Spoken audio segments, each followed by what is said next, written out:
Hello student, welcome to Equator Academy Dehradun. और मैं फिर से आप लोगों के लिए दूसरा एक एक्टिविटी लेके आया हूँ जो आपके आने वाले यूपीएससी या स्टेट पीसीएस जैसे कि उत्तराखंड पीसीएस या यूपी पीसीएस या आईएएस आईपीएस में आ सकते हैं।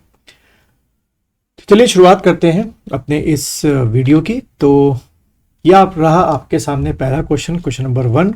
वीडियो को पॉज कर लीजिएगा क्योंकि मैं इसके बाद आंसर बताना शुरू कर दूंगा। तो पॉज करके कोशिश करिएगा आंसर सॉर्ट आउट करने की, फाइंड करने की, आंसर लिख लीजिएगा और जब वीडियो को दोबारा प्ले करेंगे तो आपको उसका आंसर मिल जाएगा। तो मैच करिएगा कि आपका सही होगा कि नहीं, और कमेंट बॉक्स में जाके मुझे ज़रूर बताइएगा कि आउट ऑफ 10 आपके कितने सही हुए। चलिए, तो कंसीडर द फॉलोइंग स्टेटमेंट लिखा हुआ है। तो पहला स्टेटमेंट है, in January 2024 IUCN classified Himalayan wolf, ठीक है, कैसे, as vulnerable in red list of IUCN। ठीक है, पहला स्टेटमेंट आपका ये हो गया। दूसरा स्टेटमेंट है IUCN वॉज एस्टैब्लिश इन 1972। और तीसरा आपका जो स्टेटमेंट है वो है the headquarter of IUCN is in new Delhi. तो आपको बताना है कि इसमें से कितने स्टेटमेंट जो हैं वो आपके सही हैं। How many the statement given above are correct. तो चलिए वीडियो को आप पॉज करिए। चलिए, वीडियो को पॉज करके आपने इसका आंसर टिक या लिख लिया होगा, तो मैं इसका सीधा आंसर बताता हूं आपको।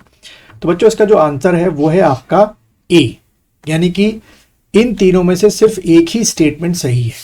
अब वो कौन सा सही है देखें। तो देखो, जो पहला स्टेटमेंट लिखा हुआ है कि January 2024 IUCN classified Himalayan wolf as vulnerable in the red list of IUCN, बिल्कुल सही स्टेटमेंट है। दूसरा स्टेटमेंट मैंने लिखा था IUCN का फुल फॉर्म आप लोगों को पता होगा, international union for conservation of nature.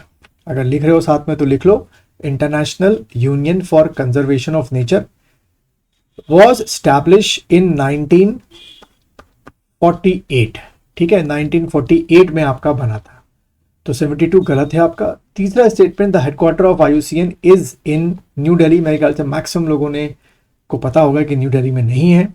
इसका जो हेडक्वार्टर है, ये स्टेटमेंट मतलब ये जगह गलत है, वो है आपका ग्लैंड, और ये जो शहर है ये आपका कहाँ पर है, स्विट्जरलैंड में है आपका। ठीक है, स्विट्जरलैंड। इस वजह से सिर्फ पहला स्टेटमेंट ही क्या है, बिल्कुल सही है। चलिए क्वेश्चन नंबर 2 की तरफ आते हैं हम लोग। तो क्वेश्चन नंबर 2 को आप लोग पढ़ेंगे। क्वेश्चन नंबर 2 है, which of the following statement are correct. पहला स्टेटमेंट मैंने लिखा है Paradip port located in Tamil Nadu, और दूसरा स्टेटमेंट लिखा हुआ है Jawahar Nehru port also known as Nhava Sheva port. ठीक है, शेवा होगा, ये असल में टाइप करते में थोड़ा सा गड़बड़ी हो गई, SHEVA, शेवा पोर्ट। चलिए वीडियो को पॉज करिए, सोचिए क्या आंसर हो सकता है।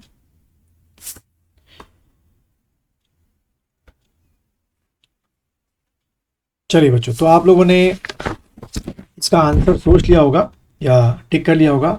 देखिए, पहला जो स्टेटमेंट है Paradip port located in Tamil Nadu, ये स्टेटमेंट गलत है। पारादीप पोर्ट जो है वो आपका कहाँ पर है, उड़ीसा में आपका है। ठीक है, दूसरा वाला जो स्टेटमेंट है वो बिल्कुल सही है, Jawaharlal Nehru port also known as Nhava Sheva port. तो इसका आंसर जो बनेगा वो आपका बनेगा बी। ठीक है, आपने जिन्होंने बी टिक किया है बिल्कुल सही टिक किया है। चलिए अब आगे बढ़ते हैं और क्वेश्चन नंबर 3 को देखते हैं। ये भी स्टेटमेंट वाला क्वेश्चन है, which of the following statements are correct. पहला स्टेटमेंट है India wins freedom road by Rajendra Prasad. ये इंडिया विंस फ्रीडम जो है वो क्या हो गया, आपका बुक का नेम हो गया, ये it is the name of a book. ठीक, और दूसरा है जवाहरलाल नेहरू रोड थोड़ा सा गड़बड़ हो गई, रोड क्या, India divided book, India divided book. तो आपको बताना है इनमें से स्टेटमेंट दोनों सही हैं, दोनों गलत हैं। वीडियो को पॉज करें, सोचें क्या आंसर हो सकता है। चलिए, आप लोगों ने दोबारा वीडियो को अनपॉज किया होगा। तो बच्चों, इसका जो आंसर है वो है आपका डी। दोनों ही स्टेटमेंट क्या है, आपके गलत है। कैसे गलत है? जो इंडिया विंस फ्रीडम किताब है, ये किताब जो है वो लिखी अबुल कलाम आजाद साहब। ठीक है, अगर यहाँ पे क्या लिखा होता, अबुल, ठीक है, कलाम, अबुल कलाम आज़ाद। ठीक है, तो ये आंसर बिल्कुल सही होता है, इंडिया विंस फ्रीडम इन्होंने लिखी। और नेहरू साहब ने जो है वो इंडिया डिवाइडेड किताब ने लिखी। नेहरू साहब ने जो किताब लिखी है वो है आपका, जो नेहरू जी की किताब है, डिस्कवरी ऑफ इंडिया। मेरे ख्याल से काफ़ी लोगों को इसके बारे में पता भी होगा, डिस्कवरी ऑफ इंडिया। ठीक है, तो फिर सवाल होता है कि जो ये इंडिया डिवाइडेड नामक किताब है ये किसने लिखी? तो ये आपकी इंडिया डिवाइडेड जो है वो राजेंद्र प्रसाद जी ने लिखी थी। ठीक है, तो इस वजह से दोनों ही स्टेटमेंट क्या हो गए आपके, गलत हो गए। चलिए क्वेश्चन नंबर 4 की तरफ बढ़ते हैं। फिर से स्टेटमेंट वाला है, जो the following statements are correct. तो पहला स्टेटमेंट जैसे कि आपको दिख रहा है, Gandhi Irwin pact was signed in 1941। और दूसरा स्टेटमेंट है, Nil Darpan was wrote by Devendra Nath Tagore. तो बताना है आपको इसमें से क्या हो सकता है।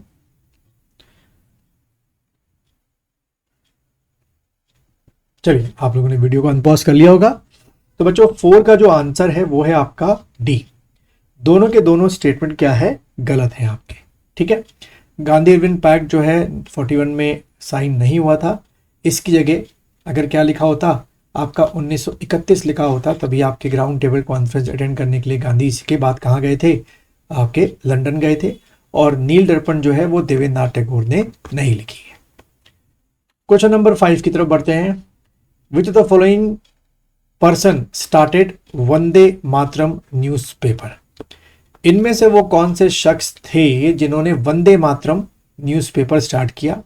पहला नाम जैसे आप देख रहे हैं बिपिन चंद्र पाल, दूसरा नाम है बरींद्र कुमार घोष, तीसरा नाम है देवेंद्र नाथ टैगोर, और डी है नन ऑफ देम। इनमें से कोई भी नहीं है। तो क्या आंसर हो सकता है? वंदे मातरम न्यूज़पेपर इन तीनों में से किसने किया या किया ही नहीं? तो बच्चों इसका जो आंसर है आप लोग टिक कर चुके होंगे, वो है बिपिन चंद्र पाल साहब ने जो है वो आपका वंदे मातरम न्यूज़पेपर स्टार्ट किया था। चलिए क्वेश्चन नंबर 6 को देखते हैं। Which of the following statements are correct? Churchill was prime minister of Britain at the time of Indian independence.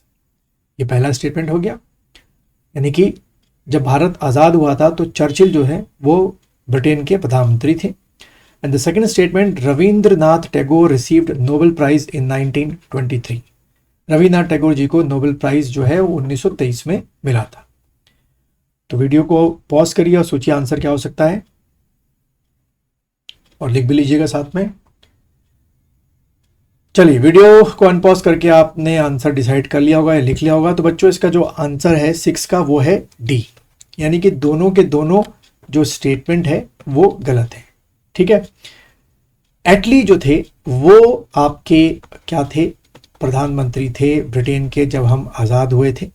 और दूसरा रविन्द्रनाथ टैगोर जी को जो नोबेल प्राइज़ मिला था वो 1923 में ना मिलके 1913 में दिया गया था। और अगर हम बात करें कि रविन्द्रनाथ टैगोर जी को किस चीज़ के लिए मिला, तो लिटरेचर के लिए मिला। और लिटरेचर में उन्होंने क्या कंपाइल किया, कंपोज किया था, तो आपने टिक करना है गीतांजलि। ठीक है, गीतांजलि। और गीतांजलि का जो इंग्लिश वर्जन था, ट्रांसलेशन था, वो है song of spring, offering, sorry, song SONG, song आपका ऑफरिंग। और बताना चाहूँगा यहाँ पे कि सॉन्ग ऑफरिंग या गीतांजलि तो थी वो क्या था, कलेक्शन ऑफ आपका पोएम्स था। चलिए 7th की तरफ आते हैं हम लोग। 7th आपका है, Niccolo de Conti the Italian traveller visited Vijayanagar empire during the tenure of which king. ठीक है, निकोलो डी काउंटी जो है इटालियन ट्रैवलर भारत यानी कि विजयनगर एम्पायर साउथ में किस विजयनगर किंग के टाइम पर आया था। ऑप्शंस जैसे आपको दिख रहे हैं, सबसे पहला ऑप्शन है देवराया थर्ड, उसके बाद है देवराया फर्स्ट, फिर उसके बाद है आपका अच्युत राया। ठीक है, और फिर उसके बाद है नन ऑफ देम, इनमें से कोई भी नहीं। तो इसका आंसर बच्चों क्या हो सकता है? चलिए, तो बच्चों इसका जो आंसर है वो है आपका देवराया फर्स्ट के टेन्योर पे जो ये इटालियन ट्रैवलर था, ठीक है, ये भारत यानी कि विजयनगर एम्पायर आया था। फिर 8th जो है, which of the following sequence of Vijayanagar dynasties is chronically correct, यानी कि पहले से आगे की तरफ कौन सी सही है। तो इसको वीडियो को पॉज करिएगा और आराम से पढ़िए और फिर आंसर लिख लीजिएगा, फिर मैं आपको बताता हूं। चलिए, आपने वीडियो को पॉज कर लिया होगा, अनपॉज कर लिया होगा। इसका आंसर जो है बच्चों वो है आपका सी। ठीक है, संगम सुलूव, पहले संगम आया, ठीक है, संगम आया, उसके बाद सुलूव आया, फिर तुलूव आया और फिर उसके बाद आरवेंडू डायनेस्टी। ये सही ऑर्डर है किसका, विजयनगर एम्पायर में डायनेस्टीज का। चलिए क्वेश्चन नंबर 9 की तरफ बढ़ते हैं। Animal with joint appendage belong to which phylum. ये चारों फाइलम्स के नाम है, एक नहीं है, सॉरी, नन ऑफ देम हो गया। तो इनमें से किस फाइलम में ज्वाइंट अपेंडेजेस मिलते हैं? पहला है एनेलिडा, दूसरा है आपका आर्थ्रोपोडा, फिर थर्ड है आपका प्लैटीहेल्मिन्थेस, या इनमें से कोई भी नहीं। वीडियो को पॉज करिएगा और आंसर सोचिएगा।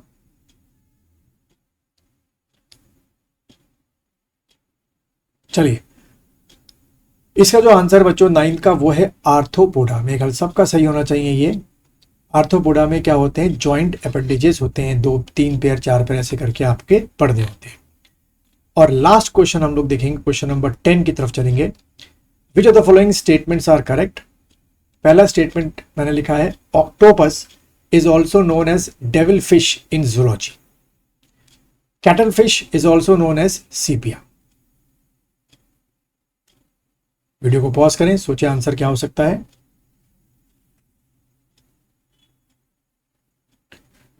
चलिए बच्चों, इसका जो आंसर है वो है आपका क्या, सी आंसर है, यानी कि ऑक्टोपस को ही डेविल फिश कहते हैं और कैटल फिश को ही क्या कहते हैं, सीपिया कहते हैं। तो अगर आपने 10 के 10 क्वेश्चन अटेंड किए हैं तो कमेंट बॉक्स में जाके मुझे जरूर बताएं कि आउट ऑफ 10 आपके कितने क्वेश्चन सही हुए हैं। और अगर आपको ये वीडियो अच्छा लगा है तो इसको लाइक कीजिए, शेयर कीजिए, कमेंट कीजिए, जिससे मैं अगले भी वीडियोस जो है वो आप लोग के लिए बनाता रहूं।